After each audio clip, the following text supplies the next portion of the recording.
વિડીયોમાં કહું છું કે આપના ગામમાં પણ કોઈ ભજન સંતવાણી, ઐતિહાસિક મંદિર, પૌરાણિક સ્ટ્રક્ચર તથા એડવર્ટાઇઝ બાકી હું આગળ તમને આખું અહીંયા થોડોક અવાજ આવશે આખો ફરી અને બધું દેખાડું ને જો કોઈ ભાઈ આ છેલ્લે છું દોસ્તો તો પેલા ચાલો આપણે તો હમણાં તમને વાત એ કરી દોસ્તો કે જે સાંસ્કૃતિક કાર્યક્રમો બધા થવાના છે તે અહીંયા છે અને સામે જો પેલું હે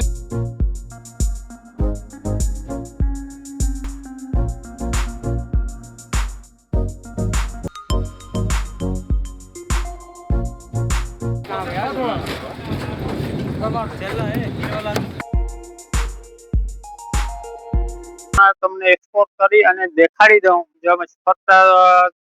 જય શ્રી રામ દોસ્તો લીવલોગ ચેનલમાં આપનું સ્વાગત છે। હું આપનો દોસ્ત લક્ષ્મણ પરમાર। તો આજે આપણે આવી ગયા છે મેળામાં, માધવપુર મેળાનું જે શરૂઆત થાય છે અત્યારે બધું ડેવલપમેન્ટ થાય છે। તો શું શું ડેવલપમેન્ટ છે, ક્યાં ક્યાં કેવાના સ્ટોલ છે, ક્યાં ક્યાં ક્યુ ડોમ મારવાનું છે, ક્યાં સાંસ્કૃતિક પ્રોગ્રામ છે, તે બધું જ અમે આ વિડીયોમાં કવર કરી અને તમને દેખાડવાના છે દોસ્તો। તો વિડીયોમાં જો પહેલી વાર આવ્યા તો સબસ્ક્રાઇબ કરી દેજો જો, અને લાઈક કરવાનું તો ભૂલતા નહીં, અને હંમેશા કહું છું કે શેર તો અવશ્ય કરજો દોસ્તો। તો ચાલો અમે તમને આખો વિડીયો એક્સપ્લોર કરી અને દેખાડી દઈએ આખો માધવપુરના મેળાનો વિડીયો। દોસ્તો હરેક વિડીયોમાં કહું છું કે આપના ગામમાં પણ કોઈ ભજન સંતવાણી, ઐતિહાસિક મંદિર, પૌરાણિક સ્ટ્રક્ચર તથા એડવર્ટાઇઝમેન્ટ માટે કોન્ટેક્ટ અવશ્ય કરજો। અમે ત્યાં આવી અને ફ્રી વિડીયો શૂટિંગ કરી જઈશું અને સનાતન ધર્મને ઉજાગર કરવાની કોશિશ અવશ્ય કરીશું। તો પેલા દોસ્તો આપણે નીચે જઈએ અને સામે જે આ ક્રેન હાલે છે ત્યાં આપણે પેલા જઈએ દોસ્તો। તો ચાલો તમે તો મારી સાથે, અને બાકી હું આગળ તમને આખું અહીંયા થોડોક અવાજ આવશે આખો જનરેટર જેવું હાલે છે એનો અવાજ આવશે તમને, બાકી આખું હું તમને એક્સપ્લોર કરી અને બતાડી દઉં દોસ્તો। જે આ સ્ટેજ લાગે છે, સ્ટેજ અહીંયા ગેટ લાગે છે, હમણાં હું તમને બધું ફરી અને બધું દેખાડું ને જો કોઈ ભાઈ આ મળશે તો તેનું આપણે ઇન્ટરવ્યુ પર જરૂર લેશું। તો અને પેલા તો હું તમને છે ને આખું બતાડી દઉં A to Z, અને ફરી વાર કહી દઉં દોસ્તો વિડીયો સારો લાગે તો લાઈક કરી દેજો, ચેનલમાં જો પહેલી વખત આવી સબસ્ક્રાઇબ કરી દેજો અને બેલ આઇકન પ્રેસ કરીને સાથે ભૂલતા નહીં। અને પેલા જોઈ લેજો તમને હું ટ્રેન થી ગેટ ચડાવેલો છે, જોઈ લો દોસ્તો। ગેટ થી આપણે અંદર જશું અને અંદર જઈ અને જે સામેનું જે બને તે, આ તો પાણીના ટાંકી બાકી બધું, અને કોઈ આગળ એવો મળશે માણસ કોઈ જે જાણકાર તો એનું આપણે ઇન્ટરવ્યુ લેશું દોસ્તો। તો પેલા ચાલો આપણે અંદરની તરફ જઈએ, અને હવે આ કોન્ટ્રાક્ટ પેજ ઉપર રાખેલો હોય આ બધું કેની રાખ્યો એનો તો આપણે કઈ ખબર નથી, અને કોણ અહીંયા સાહેબ હોય એની આપણે કઈ ખબર છે નહીં, તો કદાચ કોઈ મળી જશે તો તેનું આપણે ઇન્ટરવ્યુ અવશ્ય લેશું દોસ્તો। તો પેલા તમે ગેટ જોઈ લો, પેલા એક ગેટ પેલો અહીંયા મારેલો છે, હવે આગળ તો ગેટ જ્યાં જ્યાં વાંચે તેનું આપણે ખબર પડશે। અત્યારે જે છે ને તે હું તમને બતાડી દઉં દોસ્તો, જોઈ લેજો અને વાંચી પણ શકો છો તમે દોસ્તો। ઉપરથી મેં બધું તમને આપી દીધું છે, અને જે આ છે ને, અને આગળ આપણે હું જે કઈ પણ જે ડેવલપમેન્ટ નહીં બધું હું તમને બતાવી દઈશ। બાકી તો મને બહુ જાજુ આપણે ખબર નહીં પડે, પણ અત્યારે કોઈ મળશે એવો તો એને બાકી આપણે इंफॉर्मेशन लेसूं વધારે। थैंक यू दोस्तों।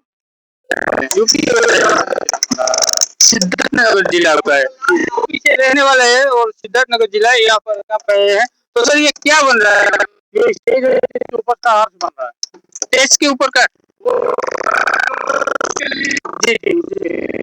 वो नीचे बन रहा है कि वो ये नीचे प्लेटफॉर्म बना हुआ है, हाइट में किया गया है इसको, लोखंड का पूरा इसके अंदर फ्रेमिंग हुआ है। इसके ऊपर जो आर्टिस्ट लोग आएंगे इसके ऊपर अपनी कलाकारी दिखाएंगे, और कलाकार लोग यहाँ भी कलाकार रहेंगे, वहाँ भी रहेंगे। और ये जो अरीना बना हुआ है पूरा किनारे, ये फुल बाउंड्री पूरी स्टेडियम जैसा जो बना हुआ है, इसको बोलते हैं अरीना। हाँ, इसके ऊपर पब्लिक बैठ कर देखेंगे। ओके, अभी तो लगना लगाना बाकी। जी अभी इसमें कारपेटिंग होना बाकी है, फिर इसके ऊपर चेकिंग होगा कि लोड ले रहा है कि नहीं ले रहा, क्या है, उसके बाद ही हैंड ओवर किया जाएगा। कोई बात नहीं, थैंक यू सर। તો હમણાં તમને વાત એ કરી દોસ્તો કે જે સાંસ્કૃતિક કાર્યક્રમો બધા થવાના છે તે અહીંયા છે. અને સામે જો પેલું છે ને સ્ટેજ છે, જુઓ હું તમને દેખાડી દઉં. જુઓ જો સામે પેલું છે ને સ્ટેજ છે અને આ ફરતું સાંસ્કૃતિક કાર્યક્રમો.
હા, ગાડી ઉતરે કેવાની ઉતરતી કંઈ ખબર નહીં. અને ડોમ મારેલું છે કે અંદર જાય. જો કોઈ આપણે ઇન્ટરવ્યૂ આપે તો લઈ લઈએ. જો આ બધું ડન ડોમ મારેલું છે દોસ્તો. આપણે શું કરશું કે પહેલાં એના પાસે જઈએ અને લોકો આપણે ઇન્ટરવ્યૂ આપે તો ઇન્ટરવ્યૂ લેવાની કોશિશ અવશ્ય કરીએ દોસ્તો. ચાલો આપણે પહેલાં બાજુ પાસે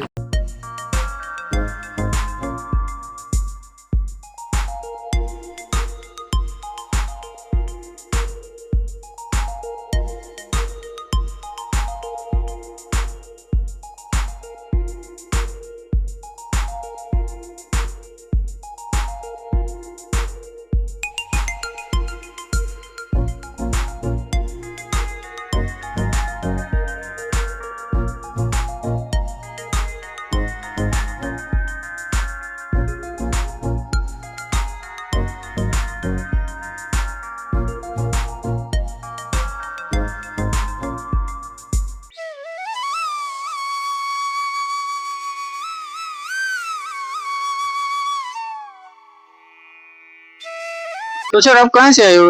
कानपुर से। कानपुर। कौन सा जिला? उन्नाव जिला। सोमनाथ जिला। ये डोम यहाँ पर लग रहा है, वो किसके लिए लग रहा है सर?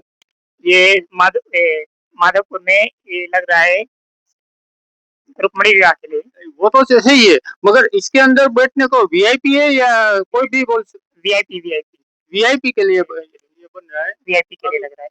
अभी कितना देर लगेगी सर ये बनने में? ये एक दिन में कंप्लीट हो जाएगा बन के। आज एसी बेसी लगेगा इसमें? का ये ऐसी लोकल एसी लग गया है ऑलरेडी, लग गया है पहले। ऐसे ही लग गया है ऑलरेडी। तो वीआईपी लोगों के लिए यहाँ बैठने के लिए? वीआईपी के लोगों के लिए। कोई बात नहीं, थैंक यू।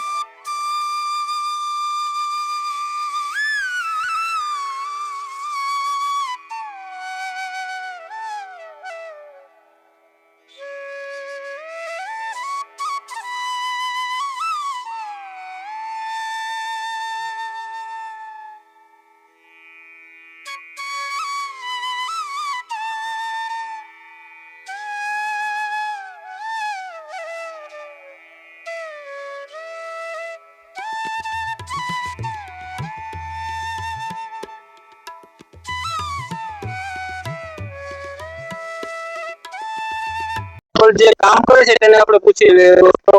तो सर ये यहाँ तो कौन सा स्टेज बन रहा है? प्रोग्राम होगा, इसमें मेला लगेगा।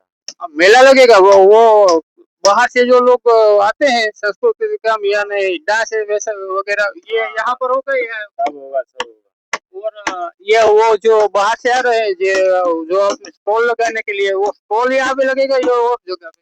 सब लगेगा यहीं। ये इसी स्टेज पर सब कुछ नहीं, लगेगा? उधर लगेगा। वो उधर स्टॉल लगेगा, तो इधर तो सिर्फ अपना वो सांस्कृतिक कार्यक्रम चल रहा है वही। हाँ हाँ। तो आपका नाम क्या है? गोविंद। गोविंद भाई कहाँ से आए हो? यूपी। यूपी बिहार से। तो भाई यूपी बिहार से आए हुए हैं और यहाँ जो सांस्कृतिक कार्यक्रम है वो सॉरी હું પાછું કઈ બોલા सांस्कृतिक कार्यक्रम છે ઈ અહીંયા કરવાનો છે એટલે આ સ્ટેજ છે એ આખો सांस्कृतिक કાર્યક્રમનો છે તો હમણાં તમને દેખાડી દઈએ।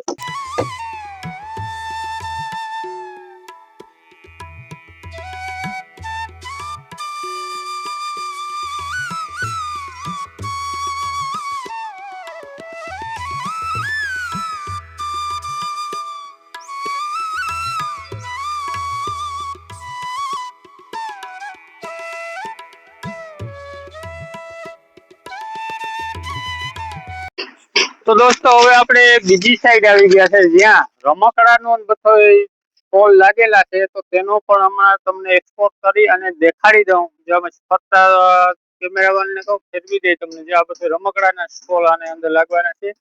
અને બીજા નંબરમાં કે અહીંયા જેનું કોઈનું ઇન્ટરવ્યુ મળશે તો આપણે કોઈક પાસેથી લઈએ તો જઈએ અમે આપણે આગળ થોડા।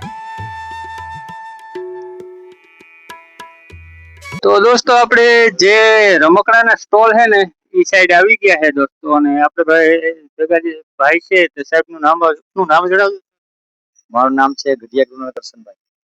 ક્યાંનું રહેવાનું આપણે? ગીર સોમનાથ। ગીર સોમનાથ રહેવાનું, પ્રભાસ પાટણની બાજુમાં। હવે ગીર સોમનાથ પ્રભાસ પાટણની બાજુમાંથી આવેલા છે ભાઈ। અને સર આપણે આ જે બધા સ્ટોલ છે એ શા માટે બને? અહીંયા સ્ટોલ જે સામેની સાઈડ છે એ બધા રમકડા માટે છે અને એની સામેના સ્ટોલ છે એ બધા ખાણીપીણી માટે છે। અને સર સ્ટોલ કોઈ રાખેલા કે હજી તો તૈયાર જ છે? નહીં, હજી હરાજી છે એ 11 વાગે થવાની છે એટલે હજી કલેક્ટર સાહેબ આવે થશે। ઓકે, ત્યાં આગળ તમે અહીંયા શું તમારો અમે ખાણીપીણીના સ્ટોલ માટે આવ્યા, ઠંડુ ગરમ બે ખાણીપીણીનો સ્ટોલ તમારે લગાડવાનો?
હાલો તો દોસ્તો જે આયા છે એ આપણે જોઈએ ત્યારે પાછળ તે બેનર પોસ્ટર લગાડવાના વિભાગે આ લોકો બેનર પોસ્ટર આખા મેળાની અંદર બેનર પોસ્ટર લગાડે છે। તો તમે જોઈ શકો છો મારી પાછળ, હમણાં કેમેરામેનને કહું તમને ફેરવી અને દેખાડી દઈ જોઈ લો।